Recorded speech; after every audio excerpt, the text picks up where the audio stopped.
This first day at the summit was filled with both disagreement and unity. Nothing like the tension that happened last year at the summit in Versailles, but a clear indication from the Europeans that they want America to clean up its economic act. But before they got down to the nitty-gritty, the summit members went looking for a little divine guidance. The day began with a 17-minute service at the Bruton Parish Church. Most of the leaders attended. Mitterrand of France and Nakasone of Japan did not. The first formal meeting followed at Williamsburg's most important historical landmark, the House of Burgesses. And it was here that the Europeans voiced their first major disagreement with President Reagan. Britain's Margaret Thatcher and Francois Mitterrand of France led the voices urging the president to curb America's massive budget deficits and high interest rates that they feel are crippling any chance for an economic recovery in their countries. They warned that unless America tightened its fiscal policies, any recovery would be short-lived, only to be followed by a devastating return to economic instability. Even the weather turned gloomy as the morning meeting broke up, and the seven walked down Duke of Gloucester Street past a group of colonial artisans to Raleigh Tavern for lunch. It was the morning's disagreement that postponed for 6 hours a planned briefing by Secretary of State George Shultz.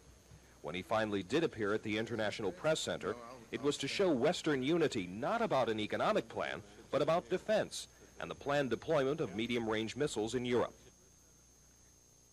It is our first duty to defend the freedom and justice on which our democracies are based. To this end, we shall maintain sufficient military strength to deter any attack. Tonight's final event was a reception and dinner at the Governor's Palace.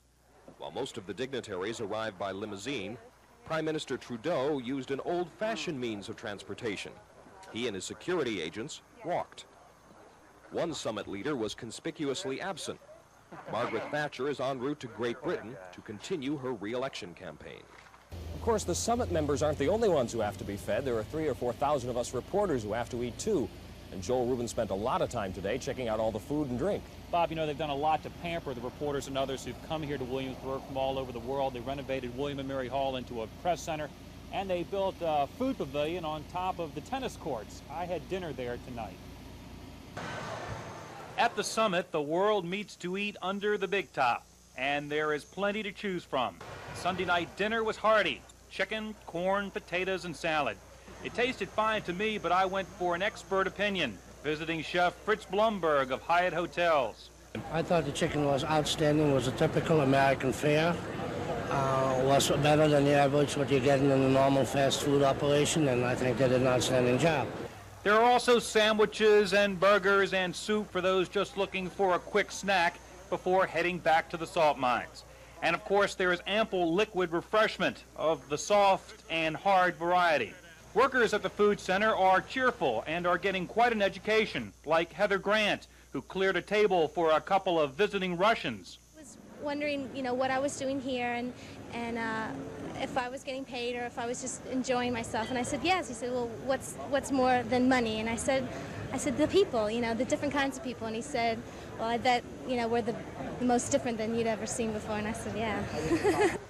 Some of the companies who donated the food came up with interesting ways to display it, like helmet coal in a bagel hole.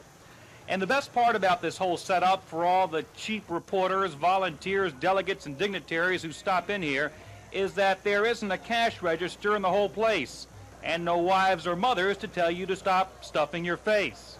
And eventually everybody ends up here at the dessert table, where they have banana cake and chocolate cake and pound cake and brownies and more banana cake, and maybe the most appropriately named sweet of them all, the Summit Candy Bar. Can I have one? Oh, take two. They're free. Thanks. I think I will. In Williamsburg, Joel Rubin, The Daily News. Stocking up.